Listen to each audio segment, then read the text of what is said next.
Hey guys, Todd here, and I wanted to check in and see how you're doing. If you're like most of the world, you've been in lockdown for somewhere between a week and maybe even up to a little over a month. My question for you is, what have you done with that time so far? Have you learned a new skill? Are you working on a new language? Are you getting in shape? Or are you catching up on reruns of every single TV series that's ever existed?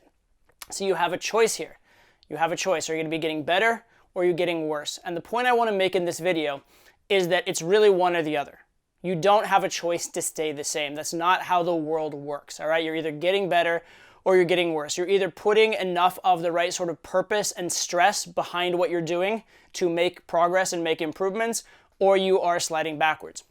People talk about this idea of maintenance, right? I don't really even think maintenance exists. I think maintenance is an alternation between growth and decay. You grow a little bit, decay a little bit, grow a little bit, decay a little bit, and on average you maintain.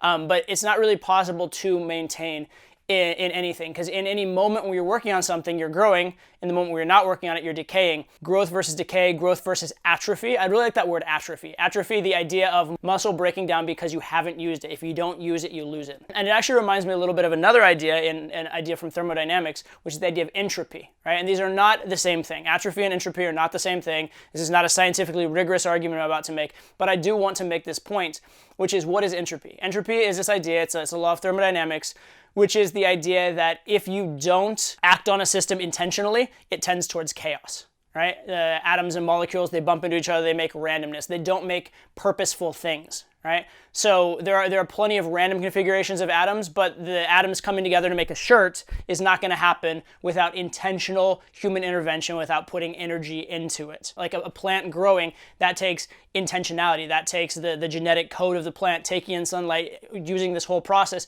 to create something. So without energy put in, you get entropy. You get chaos, you get breakdown, you don't get purpose.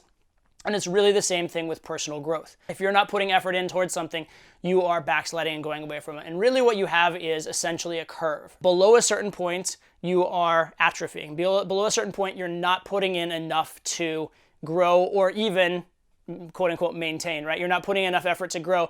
And so you're just going to go backwards.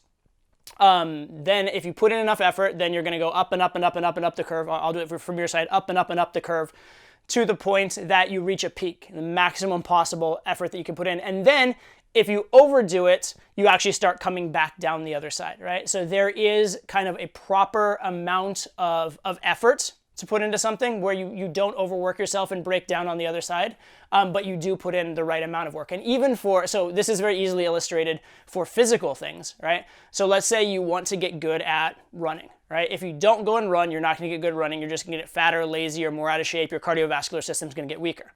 If you go run on a regular basis and run a decent amount and run with proper effort, you're going to grow and improve.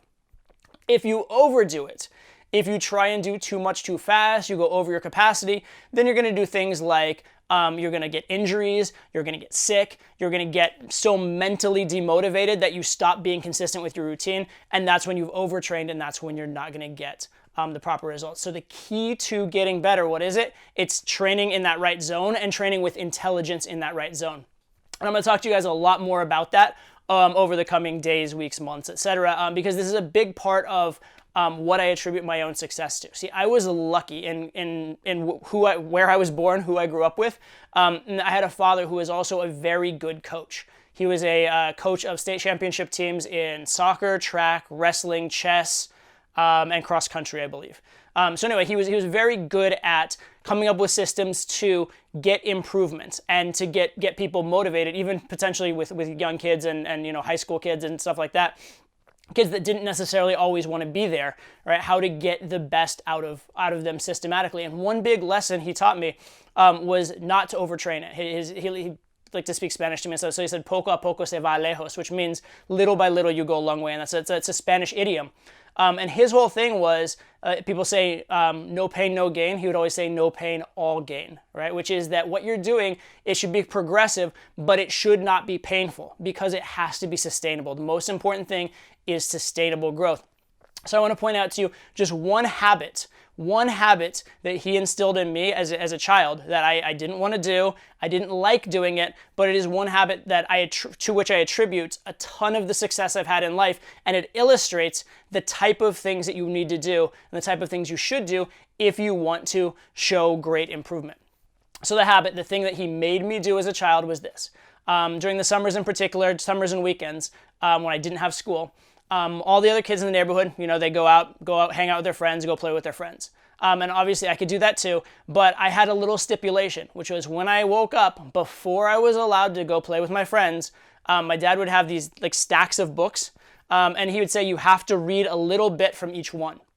And it's a really interesting thing because it's kind of like a game for me, because I can read a little bit of this one, a little bit of that one. I can read more of this one, less of that one. But regardless, he's put me down like in the basement and given me these books.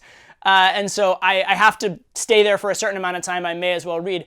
And what I would do is I would read more of the ones that interested me more, and I would oftentimes read 90% of the time the things that interested me. And sometimes, I figure you can stay there for about half an hour, and then you can be like, okay, I read them all, or maybe an hour and say I read them all. But sometimes when the book was really good, I would just stay and read that book all day because I was really enjoying it. I was actually finding joy in the process. And the books I really didn't like, I wouldn't read that much. And I thought I was cheating. I thought I was cheating the process, getting one over on Dad.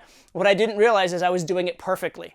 I was doing the process absolutely perfectly because I was doing the things that brought me joy. Every single one of those books was something that was helping me. Every single one was something I was learning from and growing from, but I was doing the ones where I found joy. I was doing the ones by choice, right? If my dad had said, you have to read this book, it would have been a chore and I would have hated it. By saying, you can read any one of these books, pick the one you like the best and do it, and by some of them thankfully being decent books and books that I found joy in, I was able to actually find some purpose and find some meaning. Even though I hated the overall process, I found meaning within it. I found ways that I could do the hard work and not hate it and not be pissed off about it because I found some joy in the process, right? And so that little thing, that little one habit encapsulates so much about growth. What was it? It was consistent, right? It was absolutely a consistent thing. I did it every day. I didn't do tons of it. It's not like I read all day every day. I read a little bit every day.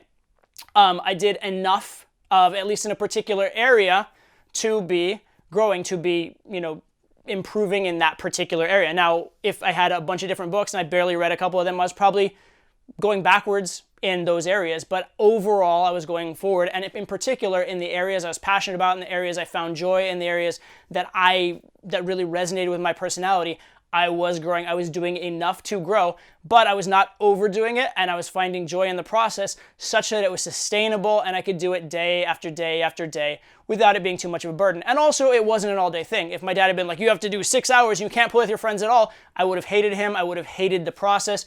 I would probably not have participated. I would have rebelled. So we found the right balance of a good thing where it's enough to trigger growth, you can be consistent at it, you can develop a good habit, and you can find some joy in it. That's really what this process is of growing consistently. And I'm going to give you something that you guys may have heard from me before, but I really like this math problem, which is if you were to improve 1% every day, how much would you improve by the end of the year? And a lot of people say, 365%. That's not actually true, even though that would be a lot. That'd be tremendous growth. But it's actually 3,800% because that 1% compounds and compounds and compounds.